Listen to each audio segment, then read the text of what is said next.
What? What? Wow! Five! Let's get salty! Hey everyone, Zeddy here again today with a brand new video, and we have completed every single achievement for the Wailing Caverns mini set.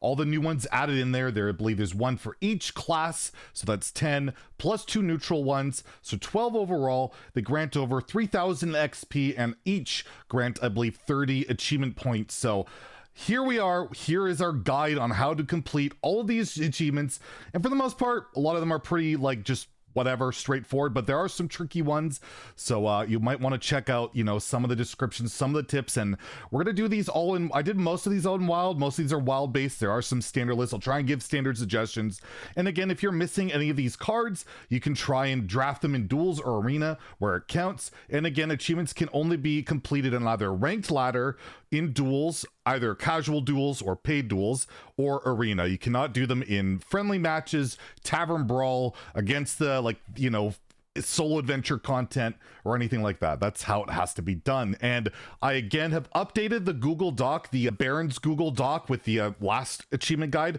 I've added all the mini set ones there, so if you want to check it out, it's there. All the deck codes and all the descriptions of the achievements will be there for you guys to check out. So let's get into all the different achievements, starting off with the Demon Hunter 1, Tormented Hearts, where you have to force your opponent to spend 45 extra mana with Taint Heart Tormentor. And basically, I made a big Demon Hunter deck. You have the weapon True Aim Crescent, which you can use to basically attack in with your Fell Summoner, which will cheat out your Taint Heart Tormentor.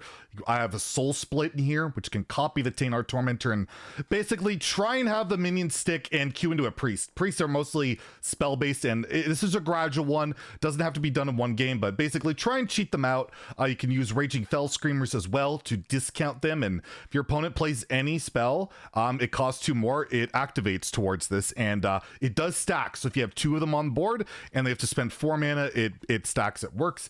And also it's in an increment of 45 when you can only make your opponent spend an even cost more, which I don't really understand. So you can't really get exactly 45, you're gonna get 46 or more, but regardless, it's a gradual one. Just cheat them out. The deck's not very good. I didn't like a Death Rattle Demon Hunter shell, but overall you can do this in standard, in wild, whatever works. But I did it in wild because, well, there's a lot more priests there, or actually there's a lot of priests in standard. You might want to do this one in standard. Next we have the Druid one, Puppy Power. Play Druid Beasts for 100 less mana than their normal cost. You could use like the ranked spell for this one if you want, or the new 3 mana 4/3 taunt that discounts them, but I went to wild. I played some Celestial Druid and played all these giant beasts for one mana, so it costs nothing. And yeah, I did this in like 2 or 3 games. It stacks very quickly. Even for 100 less, it took me like 3 games. You just ramp up, play Celestial Alignment, play a bunch of beasts for cheap, get out or win the game or whatever, and you're good to go. But yeah, you can grind away with the taunt and the rank spell, but I like the Celestial Alignment way to go, and there's a lot of expensive beasts you can run in wild, as you can see on this deck list. So if you have any of those wild cards, I would recommend it. Next we have the Hunter one, Poison Papa, or Poisoff. Destroy 60 minions with poisonous beasts and weapons. I didn't even bother with the weapon because it's just terrible, but I did like a wild beast hunter with like just giving everything poisonous with either the spell. You can put it on Dread Scale. It's a full board clear, but you know, you could go Toxmonger route if you want. You can do whatever, but overall you have Scorpions. Like, you just play a bunch of Scorpions and Control Priest with Hysteria. You'll eventually get this done, but overall I rushed it with this Beast Hunter, and you can do that as well. And again, with Dread Scale, it's a pretty cool combination where it just immediately nukes the entire board over and over if your opponent for some reason can't deal with it. Next we have the Mage achievement, Don't Move a Muscle. Free 75 characters with elementals. I did this as a rogue because it makes a lot more sense when you have Glacial Shard. It's an elemental that can freeze and you can bounce it in rogue. I just played a bunch of bouncers. I actually did this to get like the other rogue achievement done with the concealment thing. I just did the exact same deck for both. And yeah, I bounced my Glacial Shards, and free stuff and just do that over and over, and 75 times you'll get it done. It's not that difficult. And I put some pandas in there, and yeah, I mean, you could do it with mage with like water elementals, Oasis Ally, whatever, Frostless Jaina and wild, but this just worked really well. It was really quick, and I double dipped on the rogue achievement, which we'll get to in a little bit. Next we have the paladin achievement. This is the most difficult one. This is stupid, it's frustrating, but it's friends like me. Summon 4 of the same adventure party up. So Party Up is the 7-mana spell that summons 5 adventures. You saw in the intro, I actually rolled 5 at once. Pretty incredibly lucky. Like, the odds of this are not good. I believe just one in getting 4 the same is something like 0.8%. It's going to take a lot of tries, or you just get really lucky, you never know. But I built a wild list with Prismatic Lens that lets you cheat out Party Up, play it for very cheap, and you also tutor for it, so you play it consistently. So I play this adventure list with Prismatic Lens, but if you're like me and you're lucky enough to queue into a friend on ladder or a viewer on ladder, you can put Lorewalker Cho in Violet Illusionist in your deck so you don't take fatigue, and just pass party ups back and forth over and over and over and over again. And funny enough, my opponent, friend T Woods, he did it twice. He rolled 4 of a kind twice before I rolled my 5 of a kind. But yeah, if you can manage to do that, I kind of that streamer luxury, you probably won't have that. Other than that, just tutor it out with Prismatic Lens, play it, get out of the game, try over and over. You're gonna lose a lot, but you know, you'll play party ups very consistently, and it'll also work towards the adventure achievement we'll talk about in a little bit. Next, we have the priest achievement. Even Steven, destroy 10 minions with a single against all odds. Mad Summoner is your best friend. I made a list here. With basically you just tutor out your Mad Summoner with your 2-mana spell, you discount everything with palm reading, and then you just play Mad Summoner and against all odds, and that'll kill 10 minions because it fills the board. You can put in Wave of Apathy as well, discount that, so it guarantees to nuke the board as well. Works really well, and took like 1 or 2 tries. I think I died on turn 5 to an aggro paladin the first game, so I didn't get it complete. But other than that, it's a really easy one to get done. And then we talked about this one already, hiding in plain sight. Give 30 minions stealth with Shroud of Concealment. Again, I just did it in that like Glacial Shard rogue, but you can play this in any deck with cheap minions. So you just play Shroud of Concealment, and then you play the minions, and you get stealth, and that's it. You have to do it 30 times. You know, as long as you're not running expensive minions, you'll get it done. And the Miracle Rogue style decks, like the one I have here, runs a lot of cheap stuff, and you'll get it done. Not really too complicated on that one at all.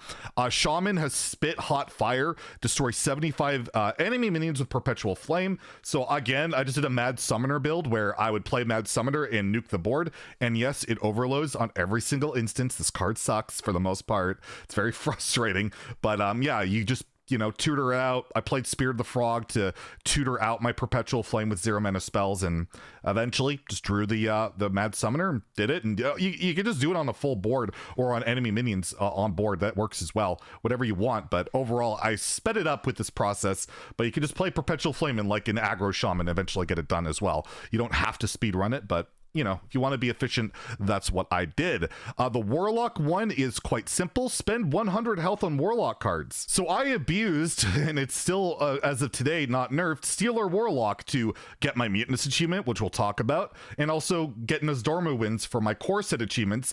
And look at how much health I've spent on Warlock cards. 3,195. Yes, just play Stealer Warlock in Wild, any list, whatever. It works. It'll work in like a game or two. It's just stupid, because yes, it'll use your health, but if you're immune, it still counts. It still stacks. So yeah, even if you're immune with a Mal'Ganis, a Violet Illusionist, it counts. So you can abuse that interaction in standard, but if you want to, or in Wild, if you want to play in standard, I mean, you'll eventually get it done. It'll just take a lot more time, and you'll probably die a lot, but you could play the Wild version, break the game with it, and yeah, it's pretty effective and pretty silly. And the last class one we have is Warrior. Kresh got back, attack 60 times with Turtle Spikes. Kresh has to die. You have to attack a bunch. I just played standard control Warrior. I just had Kresh die a bunch and eventually got it done. It's not a big deal. You can only attack once a turn, so once he's dead, it's not even that beneficial to bring him back over and over and over. And, you know, you'll eventually get it done, and it's really quite simple as that. And then we have two neutral ones. First being adventure is out there, summon 100 adventures. Again, you just have to summon 100, doesn't have to be play, it can be summoned. So through the whole like the paladin spell we talked about earlier, or play this adventure paladin, which had a combination of all of the adventures basically I could spam and got it done pretty quickly. I think I have over like 700 or 800 now summoned after trying to get other achievements. So you'll get it while you go for the other one. If you really want to go for the party up one, you'll get it anyways, because it's going to take quite a few tries. And then we have Hungry Murloc. Eat 20 minions with Mutanus the Devourer that are 4/4 larger.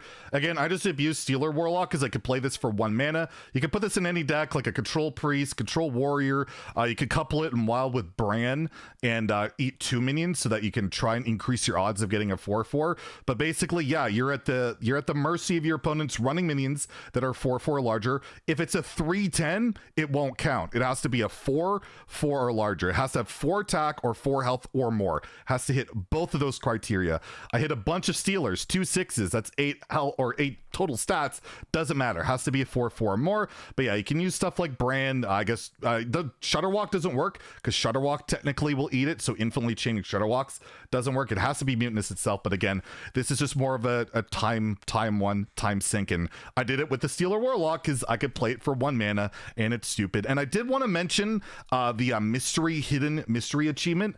I'm not going to break down how to do it because there's so much to go on, but Hysteria has a video that answers like literally every way to go through each 4 stages of this achievement, so you can check that out. There's also another Google Doc. I don't know if he has it in his description. You can look for that also describes how to do it, but it's too long to go into. But it doesn't grant XP, but it gives you the Mystery of the Phoenix card back and 100 achievement points. So if you are interested in that, the link to that video is in the Google Doc, in my Google Doc for this achievement guide. And there you have it. That's the entire achievement guide. Hopefully that helps you guys out, and yeah, good luck achievement hunting, and we'll hit you up maybe with a core set achievement guide. I don't know if you guys are interested in that. Let me know in the comments below. If you enjoyed the video, please like and subscribe. Have a great day and stay salty, my friends.